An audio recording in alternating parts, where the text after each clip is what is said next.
What's going on, guys? Welcome back to WWE Network and Chill, where I, Graham G.S. and Matthews, break down all the original content you watch on the WWE Network. And today we're talking the latest episode of Uncool with Alexa Bliss, featuring Taylor Hanson. Now, I had no idea, personally, who Taylor Hanson was before I watched this episode.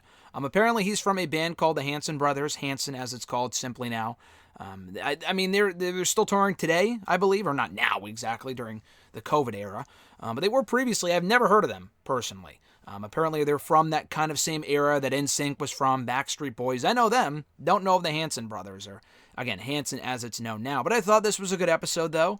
Obviously, Alexa Bliss grew up as a big fan of Taylor Hanson, so it made sense for him to be here on the show. It was good. It wasn't one of the better episodes, but I thought it was solid and enjoyable for what it was.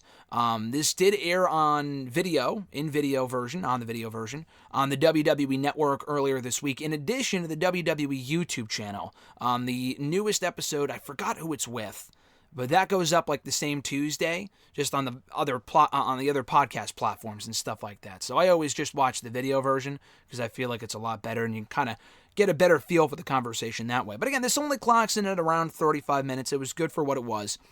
He talks about how being cool and feeling cool are two totally different things, and how he started touring with his brother, and I think brothers, after doing more research, I think he toured with both of his brothers at the age of 14 was when they started touring, which is crazy. He talked about how the troubles and the difficulties of going through puberty and having his voice squeak, which is, normal and embarrassing for anyone growing up, but especially while you're singing on tour, that can get pretty nerve-wracking.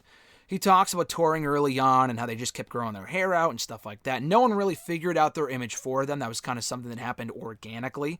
And they didn't really, focus on much else aside from just wanting to be successful. And they always got along, the three brothers, because they are so different from one another.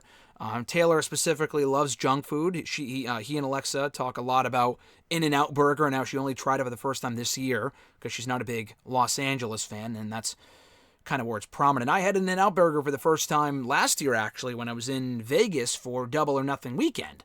I don't really go out to California much myself, but I was there on the West Coast last year. I tried it, and it lived up to the hype. I thought it was pretty damn good. But back to the Hanson brothers. He mentions how they didn't really have much of a social life or a dating life on the road just because that wasn't really who they were. But they did bond through movies. They really enjoy movies. And they just kind of thought of each other as old guys in a band just with high voices, which I thought was funny. And they always thought about what was next. Didn't really settle for anything. Kind of always looked at what was next and go out and party and stuff like that. Although they were looked at as being cool, he didn't feel cool. And Alexa shows off pictures about how she had such a crush on Hanson when she was growing up, and how she looked like a boy when she was younger. She shows off some pictures of that, which was kind of funny. And now she was such a big fan of theirs that she used to pray for tickets to go to one of their concerts and be able to meet them when she was a kid, which was funny.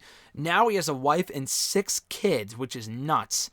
He met her on the road, actually, and they started dating when he was 17 years old, and they had an instant connect, he says. He and Alexa talk a lot about pizza and how he actually sang at Pizza Hut one time. The Hanson brothers sang at Pizza Hut to get free pizza, which is funny.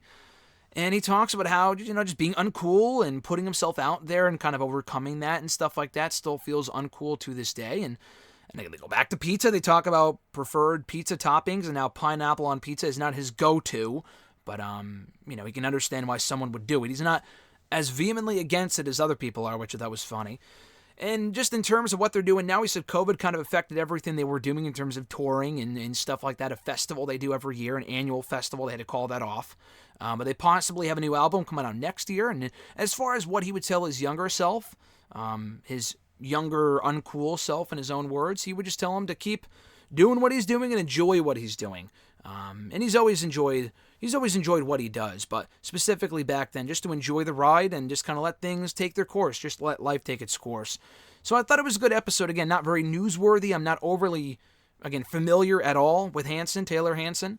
But I learned a lot more about him by watching this podcast, by watching this video on the network and on the WWE YouTube channel. So check it out right now. Again, it's only around 35 minutes, so not too long. One of the shorter episodes. The Nikki Cross episode I thought was better. James Iglehart I thought was fantastic about a month ago. There's been a lot of good ones so far. A lot of good episodes of the podcast so far. There's still putting them out there every single Tuesday, so I'm not sure if there's an end date in mind or what's going on with it, or if it's just going to be an indefinite thing.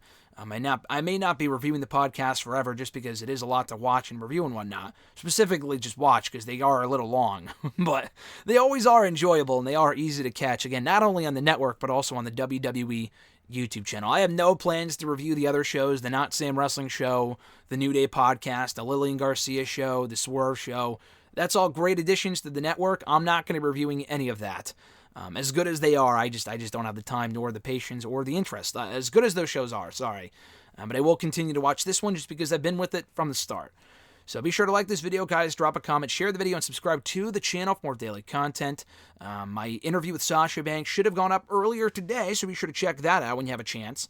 With the SmackDown Women's Champion, talking about the Blue Brand Survivor Series, her recent feud with Bayley, Vince McMahon, The Mandalorian, and so much more. So check out that exclusive interview right here on the channel right now, and subscribe. Like I said, hit the bell button as well to be notified every time a new video goes up.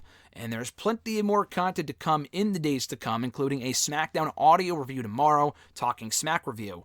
On Sunday, we have... what is it? Ms. and Mrs. review, Total Bellas review. On Monday, we have a Mandalorian Season 2, Episode 4 review. We're breaking down the Chronicle with Lana. There's a ton of stuff going up. That, new Broken Skull Sessions with The Undertaker, Round 2. I could have sworn there was something else. I know that stuff's going up this weekend. There might be more, but there's a shit ton of network. A lot of stuff to get to, and I will be breaking out all of it in the days to come. So my phone just went off. I apologize for that. But anyway, have a great one, guys. Enjoy the rest of your week. I'm Graham G.S. Matthews, and I'll catch your ass down the road.